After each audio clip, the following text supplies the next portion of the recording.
Some months ago, I made a video about the Orthodox Christians in Ethiopia, and I was happy making this particular video. This is a video here. I was happy, rejoicing, and learning more about the Orthodox Christianity in Ethiopia. And now, guys, I'm so sad to hear the latest news that the Orthodox Christians are being unalived, attacked in Ethiopia. I'm going to be sharing videos with you all to watch. Please, as you're watching, if you're so emotional, if you're an emotional person, please, you can click out and come back later. But I felt so bad watching this video, guys. Let's take a look at the video. The people of RC are suffering, and Northern Orthodox Christians have been killed, churches have been burned, and families have been displaced. Innocent people are suffering, and their voice deserves to be heard. We stand with the victims and call for justice, protection of human life, religious freedom, and lasting peace. The world must not remain silent. Be voice for the voiceless. Justice for the RC Orthodox Christians who have been murdered. What is happening to the Orthodox in Ethiopia is very saddening. Justice for the Orthodox Christians unjustly killed in RC. More than 25 Ethiopian Orthodox Christians were killed in the RC region of Oromia, murdered over the span of just a few days because of their faith. Families attacked, churches burned, lives taken, while most of the world never even hears their names. What's most disturbing is these are not just isolated events. አንድ ሙስሊም መስጊድ ውስጥ እንደዛ ተገሎ ቢገኝ አስባችሁታል? በየጊዜው ኦርቶዶክስ ስትበላ ተቆርጥማ ስትበላ ምንም የማይባለው መንግስትና ኦርቶዶክስን አቡነ ማቴዎስ በለው ማን በለው በሙሉ አብሮ አጨብጫቢ አብሮ ነው የሚያስገድለው እንጂ ለኦርቶዶክስ ልጆች የኦርቶዶክስ አባቶች መግለጫ እንኳን አይሰጡ። ፈርተው ነው ለየትኛው ህይወቱ ነው የሚፈራው? ለየትኛው ህይወቱ ነው አንድ አባት የሚፈራው? ለየትኛው? በየጊዜው አርሴ ላይ ጭፍጭፍ እያደረጉ ሲገደሉ ኦርቶዶክሶች በቃ ምንም አይመስላቸው። ስለዚህ እኔ የምወቅሰው ብልጽግናን አይደለም መንግስትን አይደለም። እኔ የምወቅሰው የኦርቶዶክስ አባቶች እንዴት ዝም አሉ?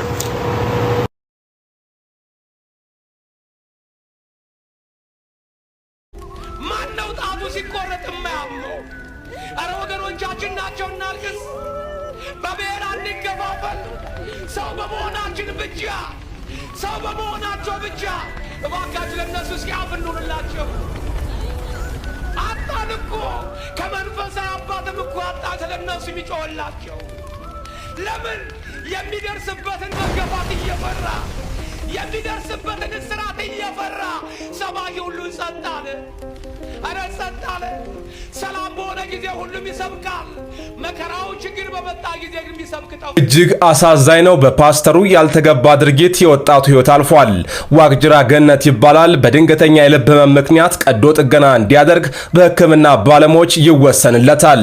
ነገር ግን የፕሮቴስታንት እምነት ተከታይ የሆነችው ፍቅረኛው ህክምናውን ትቶ ፓስተር መሰረት ታየ ጋር እንዲሄድ ትመክረዋለች።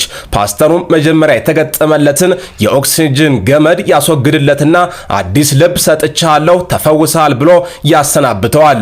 ዋቅጅራም የሐኪሞቹ ማስጠንቀቂያ ችላ ብሎ የፓስተሩን ቃል አምኖ ወደ ቤቱ ያመራል። በሚያሳዝን ሁኔታ ግን ወደ ቤቱ ለማረፍ እንደገባ ወዲያውኑ ህይወቱ ያልፋል። በእምነት ስም የሚደረጉ መሰል ድርጊቶች እስከ መቼ ነው የሰው ህይወትን የሚያጠፉት? አስተያየቶን በኮሜንት ላይ አስፍሩልኝ። የምናመልከው አምላክ እኮ የሚያሳፍር አምላክ አይደለም። ለምንድን ነው የምንታረደው? እናቃለናው 107 ነው መጡ። ዛሬ ግን የሀገር አባት እንሆናለን። ይሁን የሚያልፋል። ነገር ግን በየከተማ ውስጥ እንኳን ስንሄድ ሴቶች እኮ እኔዛ ማህተባችንን እንኳን አውጥተን መሄድ አልቻልንም። ማህተባችንን ደብቀን ነው የምንሄደው። ሴቶች የእመቤታችንን ጥዋ እንኳን ይዘው ሲሄዱ አፍረው ተሸማቀው ነው በከተማ ውስጥ የሚሄዱት። ይሄ ለምን ይሆናል? ለምንድን ነው እንደዚህ የሚሆነው?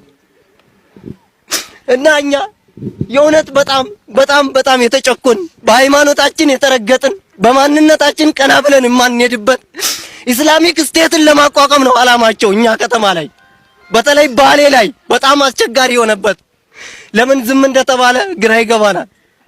እና የእውነት እላችኋለሁ በጣም አስከፊ ነገር ነው እኛ ያየነው። እኔ በዚህ እድሜ የሰው ልጅ ተቆራርጦ የሰው ልጅ ለየብቻ አካል ሆኖ ማየቴ ከእድሜ መተኛ ታክቶኛል። አሁን አልተኛም፣ እንቅልፍ አይዘኝም። ያንን አስክሬኑን የለቀምኩት እኔ ነኝ አንዱ። በዚህ እድሜ የታረደ አስክሬን ተሸክሜ ስሄድ በጣም የሚያሳዝን ነው። እንዴት ሆነን እንደምንኖር ሰው አለ በዙፋኑ ንጉስ አለ በዙፋኑ ይፈርዳል አይፈርድም አስረዱ ይፈርዳል አይፈርድም አስረዱ እግዚአብሔር አለ በዙፋኑ ንጉስ አለ በዙፋኑ ይፈርዳል አይፈርድም አስረዱ ይፈርዳል አይፈርድም አስረዱ ጻድቃንማ አልሞቱ ወደ ፈጣሪያቸው ተጓዙ ጻድቃንሰ ይሞቱ ሀበ እግዚኦሙ ነገዱ ጻድቃንሰ ሀበ እግዚኦሙ ነገዱ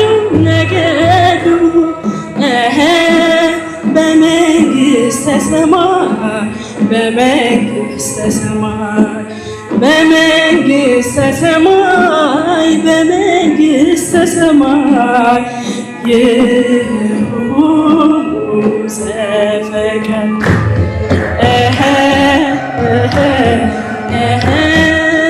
The news coming out of Ethiopia about Orthodox Christians is deeply concerning.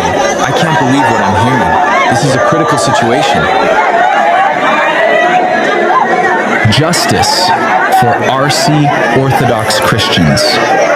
This is actually so bad. A lot of people were unalived during this attack, and may God rest the souls of the departed. My condolences to all the families that lost their loved ones. Guys, I'm short of words, but let me know what you think in the comment section. What do you think should be done? Guys, just share this video.